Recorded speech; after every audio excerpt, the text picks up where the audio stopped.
Hi, everybody, and welcome back to the Eavesdrop, where you can be a butterfly on the wall and listen in on my conversations. Today, we have Cheryl back with us. Yay, I'm so excited.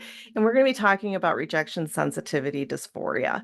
So that normally is referred to as RSD, which is a lot easier to say. But if you don't know what RSD is, it is a physical, mental response to rejection or perceived rejection. It may not even be a real rejection, but you think it's a rejection, where you literally have like a physical and emotional pain. It's debilitating, where people have a difficult time even moving on with their day. Turns into rumination. They start thinking about, all the things that maybe I said this wrong or I said that wrong. So RSD is something that is part of ADHD really commonly, but it's not part of the DSM because it's surrounding emotions, and emotions are really hard to measure.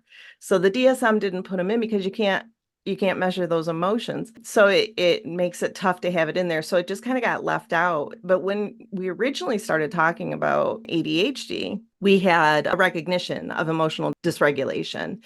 But when DSM finally, started doing these definitions that we follow now, they said, well, we can't measure emotion, so we're just going to leave it out. And so we ignored it for like 50 years. But in like the last 15 years, we've really started looking at the emotional dysregulation aspect of ADHD and realized how much it really does affect those people. So today, I'm going to be talking to Cheryl all about this because we both experienced this joyous thing. Um, and it has thrown our lives for complete loops at different times, but we've done a lot of work on it. And I think both of us are in a much better place when it comes to that. So hopefully you'll get something out of our conversation that you can use to help you with your RSD. And hopefully you'll find some of this relatable. Hi, Cheryl. Hi, Janine. It's so nice to see you again. You too. So tell me about your experience with RSD. I love this question because, as we know in my story about a diagnosis, which was just a little while ago, deep dove and I realized that what this rejection sensitivity dysphoria is. And, it was a lot to be with because I realized that I was affected by RSD my entire life. Mm, I realized that I was feeling intensely. I didn't know how to manage it. And particularly as a young adult and a teenager, strong emotions, strong relationships, breaking relationships down, ending relationships. I would have a new boyfriend before I got rid of the old boyfriend, because it was just like I didn't know how to manage it. And as an adult in a supervisory position or a leadership position, yes, I could process a ton of information. But what I couldn't process was, Cheryl, can I talk to you for a second? mm, Cheryl, you're too aggressive. Cheryl, you're really assertive. And I would leave and go, what does that mean? mhm, And all of a sudden, this perception of this criticism, believed criticism, would do something to my system. And I would have horrible thoughts. I would think I'm terrible. I'm not a good police officer. I'm failing.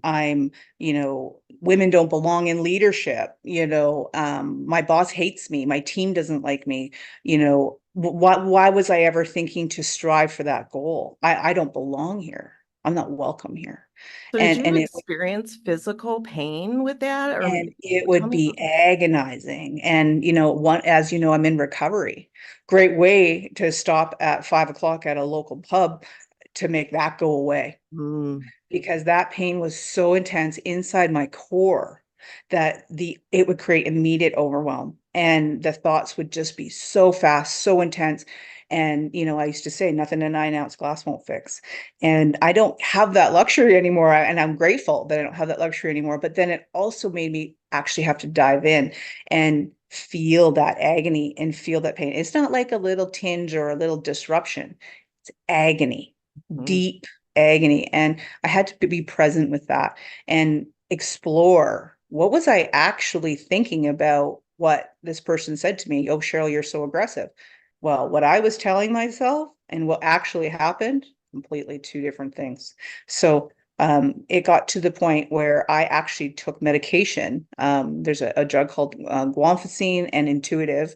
For in Canada, they're not covered, so they're very expensive to manage RSD. And for me, I took it for a couple of months, and it was very, very helpful for me. And it allowed me the space and capacity to explore RSD that I can feel confident to have a conversation with you about it today. It's really important to mention that like RSD events are actually triggered events. They're not like there is always something that brings it on. So it's not an overarching feeling of just constantly feeling that way, but it's an event then that you have to work through, right? I know with me, with my RSD, I could be triggered by a lot of the same things that you said. I also got you're very intense, which was always a trigger for Oh, me. But lots of people have different things that trigger them in different ways. And it doesn't have to be words even, right? I mean, it could be a look or it could be canceling plans, like it could be all kinds of different things. It's a triggering event, not necessarily associated with words alone, but an event of some sort. Um, so yeah. and if I could ask you a question, you used the word trigger. Mhm. So when you hear something and it creates a trigger, what actually is happening? Like, why do we go from a trigger to an RSD? Can you tell me what's happening for you after you hear that sort of word trigger? Well, for me, I have a very physical response, usually nausea. I feel like I want to vomit. And I know right away that I've been triggered and I'm going to have to work my way through that. But it can be very little things. I'll give you an example of something that just happened to me yesterday, and I was able to work through it very quickly. But a friend of mine was gone for a week and a half, and I didn't have contact with her. And we normally see each other multiple times a week. And I had the thought, and so I triggered my own thought, but it was a trigger. I triggered my own thought of saying, she's going to come back. She's going to have forgotten about our friendship. She's not going to like me as much as, we used to. She's not going to want to hang out with me. And I started going down that rabbit hole because I triggered myself with that thought. So yeah, it's pretty intense when it happens. I feel nauseous. I sometimes get a headache. I don't know about you, but I isolate. I'm not like I quit. I have to not care because if I care, then it hurts too much, right? So I have to convince myself that I just don't care. I just don't care. I quit. I don't need to make anybody happy. I don't need to. I don't. I'm just a bad person, and that's just the way it's going to be. Right. So I'm curious, just in working with that, when I find RSTs happening, there's a wanting. So in that example, what did you want? Did you want approval, control, security, separation, or oneness with your friend? I think a combination of security and oneness, Yeah. So right? recognizing that when there's a slight change during the week, you had this person in your life a couple of times a week, now they're missing. So you need to fill that with something. And our ADHD can create a thought pattern. So being aware that you're feeling a little bit insecure that she is away this week and you wanting that oneness with her because this person's important to you. Mhm. So recognizing that that's what you want and it creates an emotion, Mhm. right? And that emotion activated the dialogue, the perception of it means something. Right. So, and then when you realize that there's this perception, it's kind of like a tree. The root is the fact that she's missing. Mhm. The trunk is the emotion, and then the leaves are all the thoughts that go with that.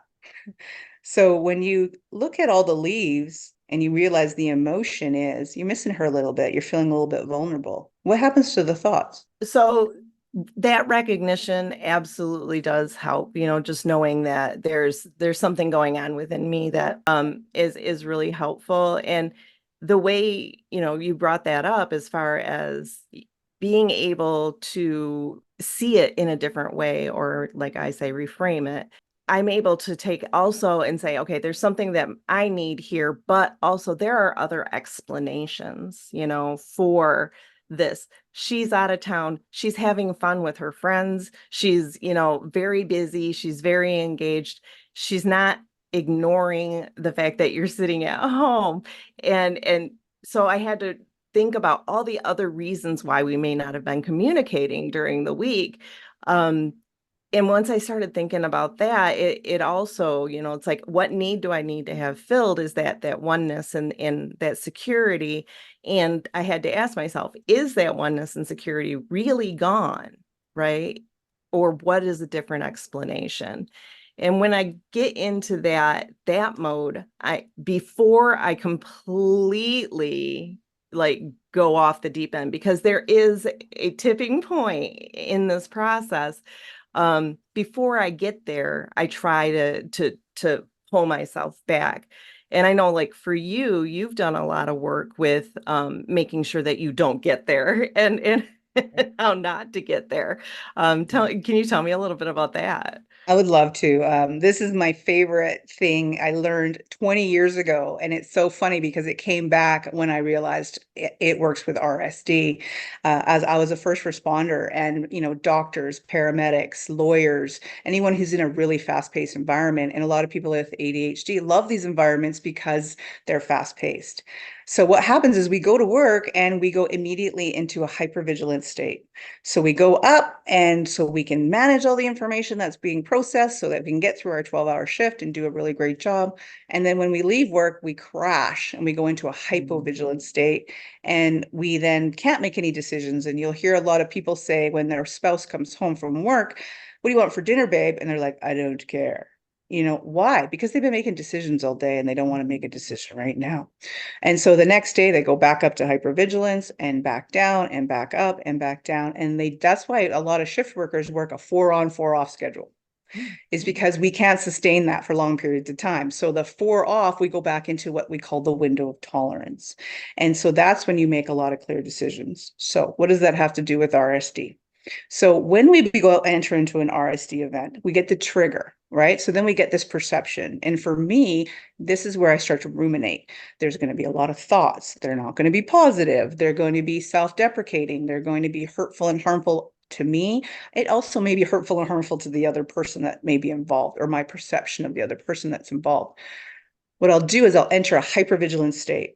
So now I'm ruminating. I can't think straight. I might not be in control of my statements that are coming out of my mouth. I might blow up onto somebody else. I might owe an apology later. And so I'm up here in the window of out of the window of tolerance. So I like to call it on a scale of 0 to 10. So hypervigilance is 7 till 10 or 8 till 10. 7 is kind of teetering, so 7 plus. So if you're here, you're in fight, flight, freeze, or fawn. So when you're in trying to survive, all of your energy is going to go to your muscles. All your energy is going to go to your heart and to your stomach, and not to your stomach, but to your muscles to survive. And so we've created this in our minds. So we can't make cognitive decisions, good thoughts, and do what's really best for us. But what goes up must come down. And what will happen is we'll go to a hypo state. So what goes up must come down. So we'll drop into a hypovigilant state. So this is, I can't handle this. I give up. I need a break. I'm going to go into my bedroom. I'm going to isolate, turn my phone off, talk to no one. And it's almost like the brain just shuts down. It does no longer has capacity. It has no longer an ability to even have an opinion. So when you're here, you're like a 4 to a 0. So when you're 0, you have to wait now. You're now in you're in an RSD event. You're hypo, and you just have to wait until the body can re-regulate. So you've been dumped with a whole bunch of adrenaline. You've been dumped with a whole bunch of dopamine and a whole bunch of norepinephrine. And until that basically dissipates, you're down here and you have to stay there, unfortunately. But you can then, as you get better, you enter the window of tolerance. So this is the stage between the numbers of sort of 5 and 7, 4 plus, 7 plus. So this is where we want to try to hang out. This is a conscious decision to be aware that I am in the window of tolerance, which allows you to make good choices. You have opportunity. You can, a lot of information can come in and you can make, oh, I like this versus not like that. I want this or I don't want that. There's some advantages to my decision making. You can goal set here. You can, achieve pretty great things when you're in the window of tolerance. So my purpose of me explaining this is to always maybe do a check-in. If you're feeling a little bit triggered by something, you want to catch that when you're a 7+, not when you're a 10. Because Mhm. once you're a 10, unfortunately, yeah, what goes up must come down. So you're going to have to go through the RSD event. And so being more aware, self-aware, doing check-ins of where am I? Am I in the window of tolerance? Am I feeling really low right now and really feeling sort of apathetic and not really wanting to engage? Well, there's something I need to look at. It's a warning. The body is always giving us messages. The brain is thinking thoughts. Our brain is going to send those into an emotional response. Our body's going to have that response. So check in with, what is that response telling you? Is it telling you I'm too high or am I too low? And getting like a dopamine menu or some sort of skill set, some sort of abilities to say, I need to come up a little bit so I can get back into the window, or I need to come down a little bit to get back in the window. And when you live more in the window of tolerance, I have found I came off my medication with RSD. I managed my emotional intelligence. And that's what I do as a coach at Sigma Wolf Coaching, is managing emotional intelligence. Why? Because emotions are going to dictate if we're going to have an RSD event or not. So if we can learn what those messages are, we now live, and it's better for us, it's better for our family, it's better for our career, and we can manage difficulty, challenges, crises better. And so I share the window of tolerance basically with all of my clients. I make sure they really understand that. Um, and so I just want to kind of put that back on you, because we've worked with the window of tolerance in the past, is what are some of those tools that you can offer to come down? Or Well, the alternative scenario is a big one for me, for sure. Also, being able to ask yourself, am I making an assumption? Is this assumption, what is the assumption that I'm making, right? So, am I making an assumption? If I was making an assumption, what assumption am I making? What other explanations are there? And trying to bring that down. But also, Cheryl, I can't emphasize enough that when we're in those RSD episodes, we don't talk very nicely to ourselves. We say some very, very mean things to ourselves, and we think some very, very bad things about ourselves. So, one of the things, and it sounds, everybody always rolls their eyes when you say it, but positive affirmations, saying things that are positive about you. I am strong. I am, brave. I am intelligent. I am all those things that I'm questioning right now because I feel like I'm in danger of losing those things. Um, so I think honestly, being able to take some time for some positive self-talk and some reframing are really important. What other things do you do to keep yourself in that range? um, for me, when I find I'm hyper, and I know when I'm hyper, being a police officer for 23 years, I hung out hyper vigilant, right? So when I start to feel like my thoughts are starting to race, or I'm looking for answers, or I'm not managing my tasks, like I'm bouncing all over the place, and then somebody has activated or said, "Hey, Cheryl, can I talk to you for a second?" I don't know why that is so activating for me, but it is. It's Mhm. very activating for me. That's my go-to. If you say that to me, I got to go do my work now. So when I check in and I go, okay, I'm an 8. I'm like, okay, I'm an 8. I acknowledge I'm an 8. That means I don't know maybe what's causing this, but I acknowledge I'm an 8. I give myself permission to do the work. It doesn't matter where I am. I go, you know what? I got to go do the work. And if I'm at my desk, I'm like, I'm going to go for a walk. And I just do the work. I walk around and go, okay, I'm an 8. What's happening? What's here now? And I take an observer role and I go, okay, what happened in the last 72 hours? Mhm. Or what's happened in the last 5 minutes? Okay, my boss said I want to talk to you for a second. Oh, okay, that's common. Or someone gave me a look, like they disapprove of me. Okay, well, what was that? What does that actually have to do with me? Have I engaged with this person? Is this something that's in my control? Mhm. Is this something I can influence? Or is this really something that is not my business? I can't control how other people feel. I can't even control what other people think of me. Mhm. But when I invest time in that, I can find myself in an RSD event because I start speaking for them. I start saying what they think about me or what they think about the situation, which actually none of that is actually true.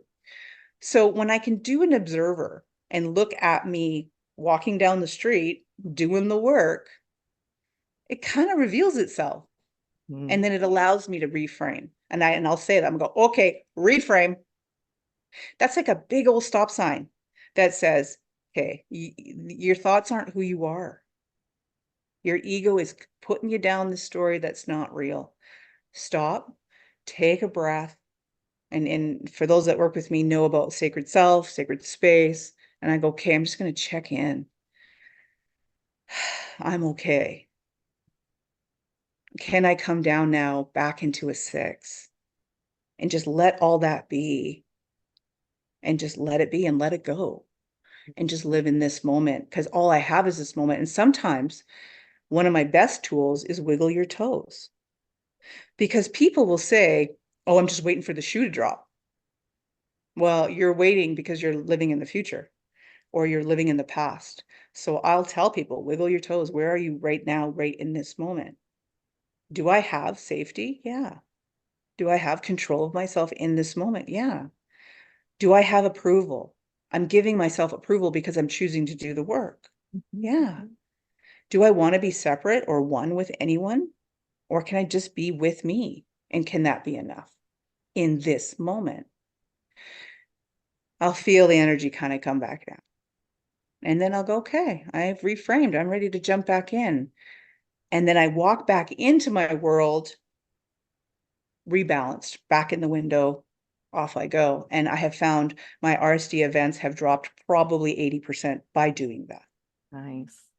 So I know that like your example is perfect for the workplace. Mm, Like Cheryl, can I talk to you? Or, you're being a little intense or whatever those comments that come at us at work. And we take a certain level of pride in our work. I think most people do. And so whenever we hear a comment like that, we automatically are triggered by it.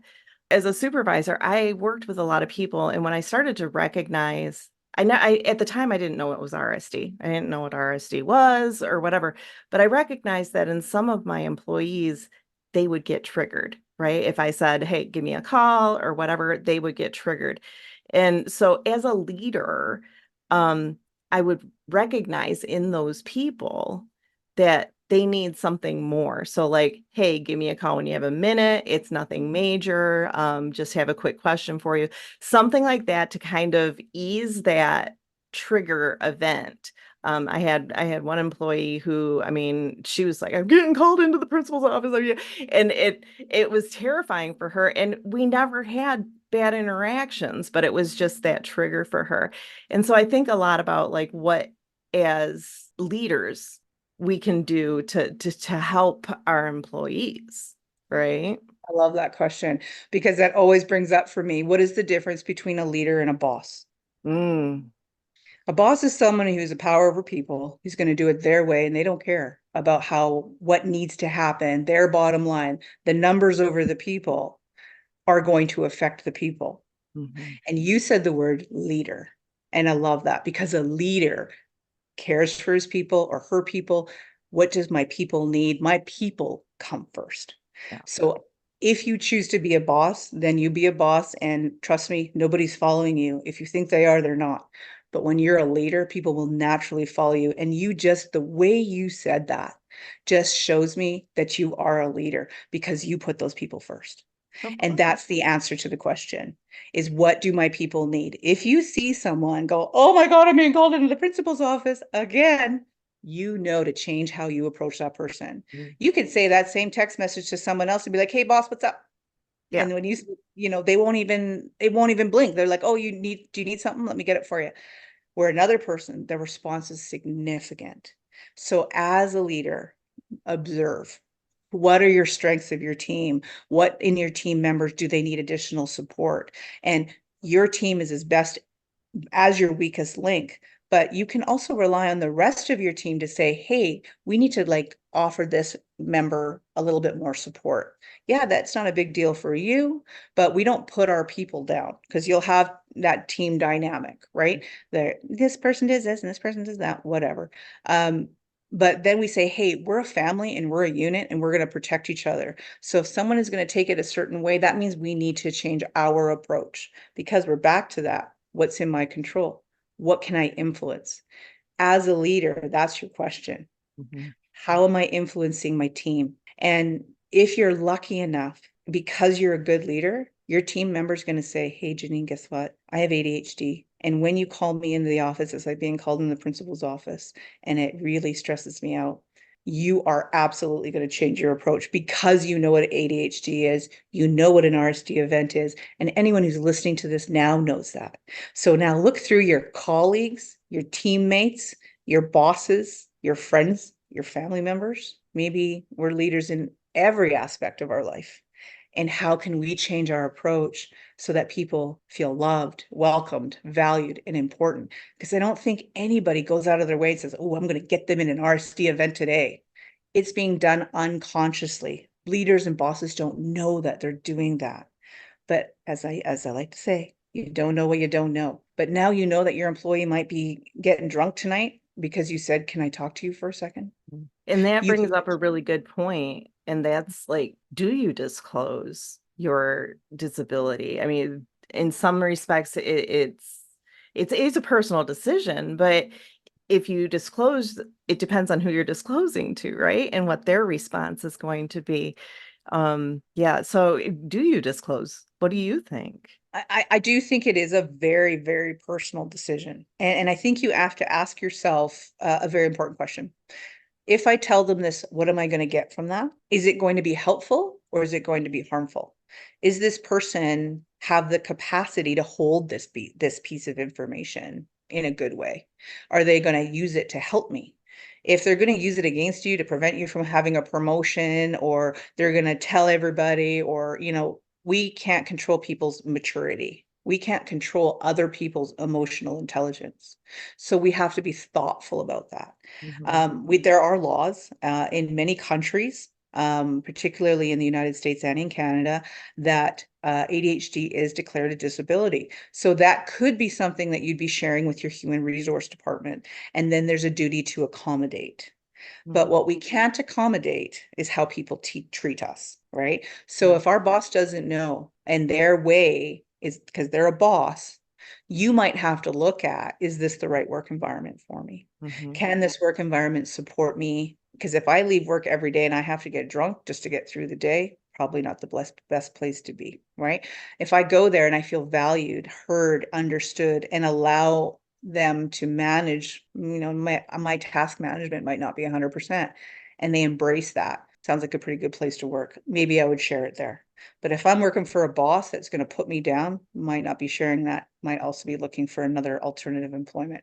But that also brings up a lot of, restrictions in the way of, can I afford to do that? I have a family to feed, bills to pay, and that sort of thing. So then it's going to be really about personal development, emotional intelligence, awareness to manage your symptoms and take accountability, 100% accountability for how your ADHD is presenting.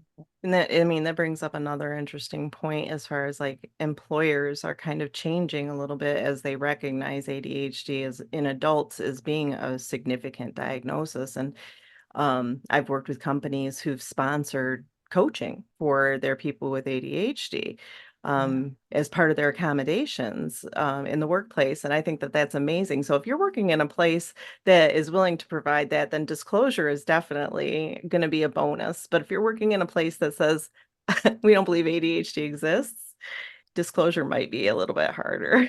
Yeah, and I love that you brought that up because you've worked with clients in a corporate setting, and don't you have a lot of respect for that forward-thinking institution to Oh, God. say, people matter. These are my people. And again, that's that leadership versus a boss. Hmm.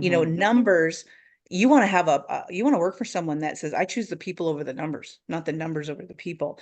So when I hear organizations offering ADHD coaching to help their people be more productive, more effective, more, focused on their task management and building great teams to have that freedom to be honest, share their expression, and build up the self-esteem it takes to work with a team. I tip my hat to those organizations Mhm. because they're the ones that people want to work for. Yeah. Yeah. And they get, and we're getting off on another little topic away from RSD. So maybe we should make another episode regarding, just what coaching and ADHD and what that looks like in the workplace as far as, because we could get way into that. Yeah. So Oh, for sure. let's say we will do an episode at some point in the future about the advantages of using ADHD coaching in the workplace and what people might find out about using that. So Cheryl, we are kind of close. We're close to the end of our Very close. session. How does Yeah. it sound familiar? Yeah, I love that end of our session. I also just wanted to bring up about setting boundaries. When Mm. we know Mm. what our boundaries are, right? When we know what our personal boundaries are, our professional boundaries, our core values, usually we're getting upset in an RSD event because our boundaries, our core values have been violated. And so we're mad at the other person because our value was violated. But did we tell them? Did we tell them that's where our line is? So Mhm. they've crossed it, but how would they know? Right. Because we didn't tell them.